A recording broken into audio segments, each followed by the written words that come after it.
Residue cover is extremely important in conservation. So let's talk about that and then talk about how do you estimate residue cover. First, let's decide what is residue cover. So let's define our terms because we know that vocabulary is very important. So residues are these plant parts, the leaves, stems, roots, other things like that that are left on the soil surface after harvest. In erosion control purposes, we can also consider any material that's found on the soil surface between the harvest and the emergence of a subsequent crop, even weeds, but not cover crops. Those aren't what we're after. So, if we look at this picture, can you see any residue? I'm showing you here, highlighting the stuff that I can see.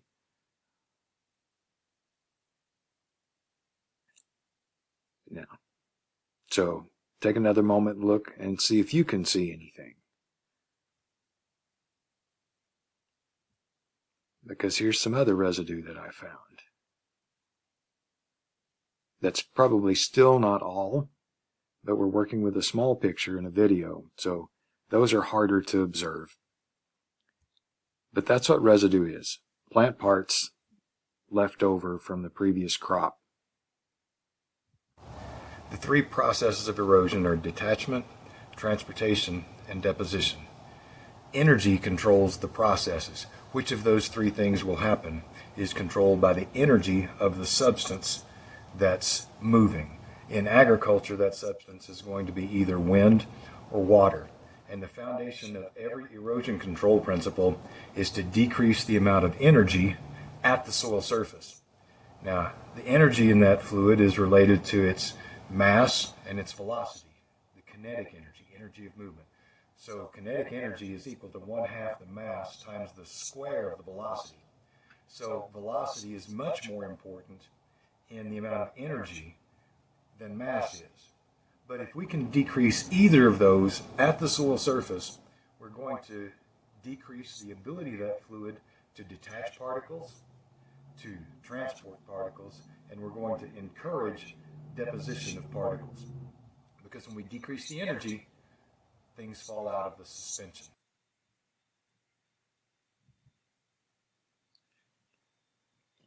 As we just saw, we reduce the kinetic energy, which is the energy of motion, at the soil surface by reducing either the mass or the velocity.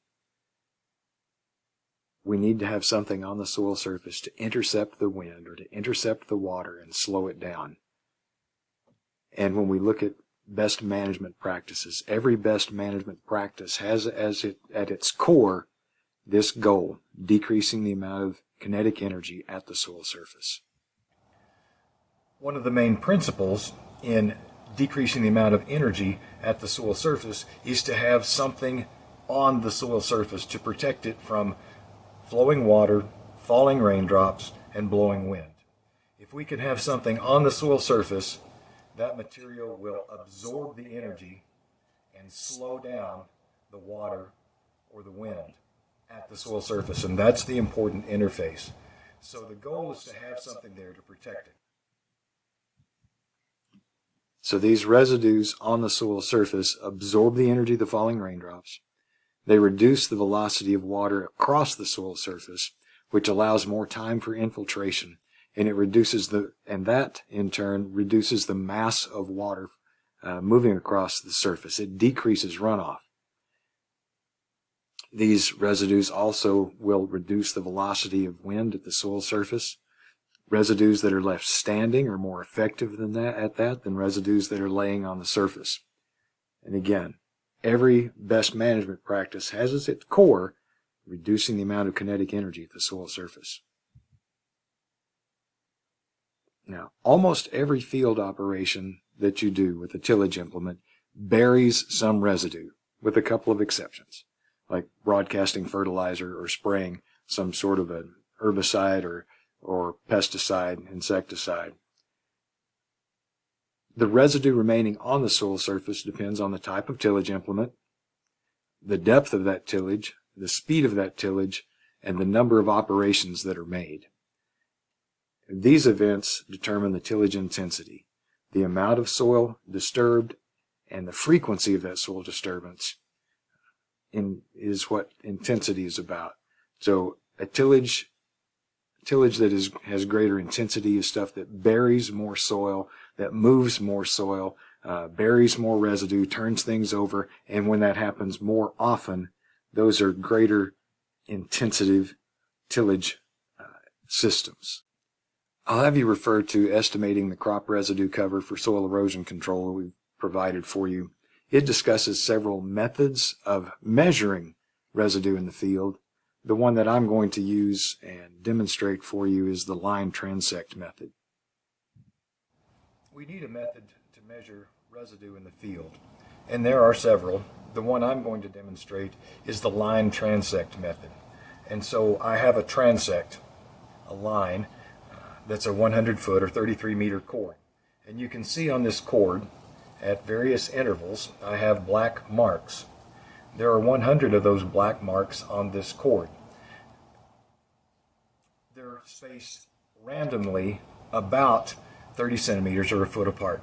So their interval is not exactly 30 centimeters, it's approximately that.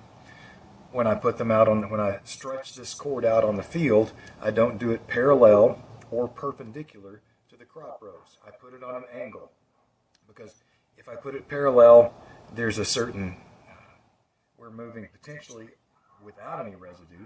If I put it perpendicular, I'm going to encounter the residue at the same interval on my cord. So I put it out on the field, I stretch it out on some sort of an angle, and when I lay it on the ground, I'm going to see where these marks are and if there's anything underneath the mark. So how do we count the residue? We've got our cord laid out, and if we see a black spot, we look, is there a piece of residue? Now what is residue?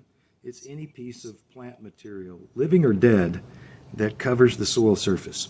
So if we find something there, we're going to make a note of it. That's one. We look at our next black mark. There's no residue there, so we don't count. Well, here's residue, but there's no black mark, so we don't count. There's another black mark, and there's some dead plant material under it, so that's two. We go to the next black mark, and there's no material, so we don't count. So in this case, as we've looked at those first four marks, we found two pieces of residue. You do that for the whole 100 points on the cord, so 33 meters, about 100 foot. You do that, you take the count, and when you're done, what you have is the percent residue cover. So here's just some examples of what residue looks like. In the case on the left, we see some residues left over after cotton, and this was no-till cotton. You see the stalks standing up on this side, and when we stretched our tape across and measured our residues, this residue count was 40%.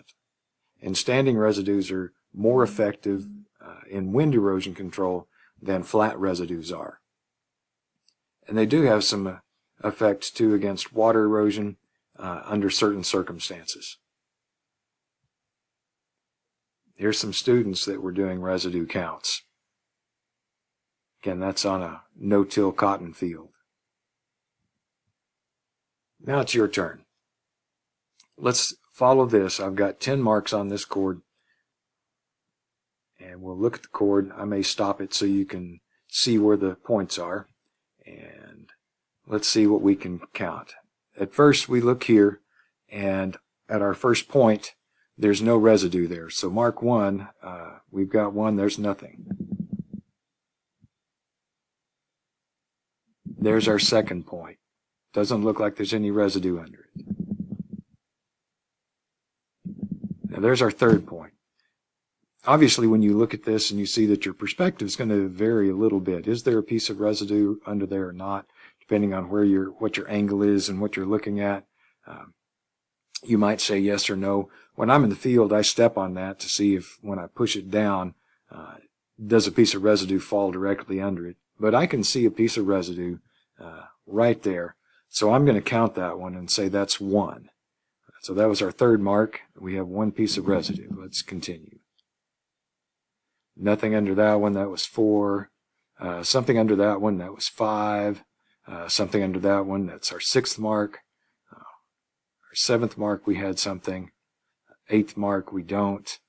And the 9th mark, we don't. And the 10th mark, we do. So as you go through that, that's the process. That's how it works. And if we were just using that 10, we would be looking at a residue cover, I was counting points instead of numbers, but of about 60%, I think. I think we had 6 of those marks that had a piece of residue under them.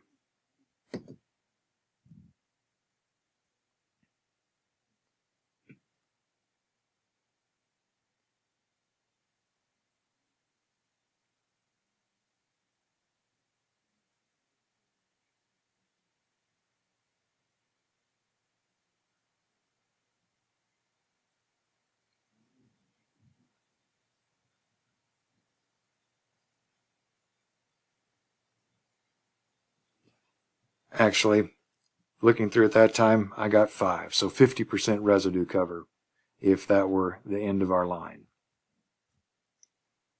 This no-till wheat, dry land, has about 90% residue cover. You can see a few bare spots out there, but about 90% residue cover, and it's standing residue. This one is a dry land intensive tillage operation. There's not even enough residue left on the soil surface for me to tell what the previous crop was. And the residue cover on this one, including those dead weeds that you see, is about 5%. Well, that's a brief look at residue, why it's important, and how we estimate it, how we can count, look at it on the field, and make some measurements.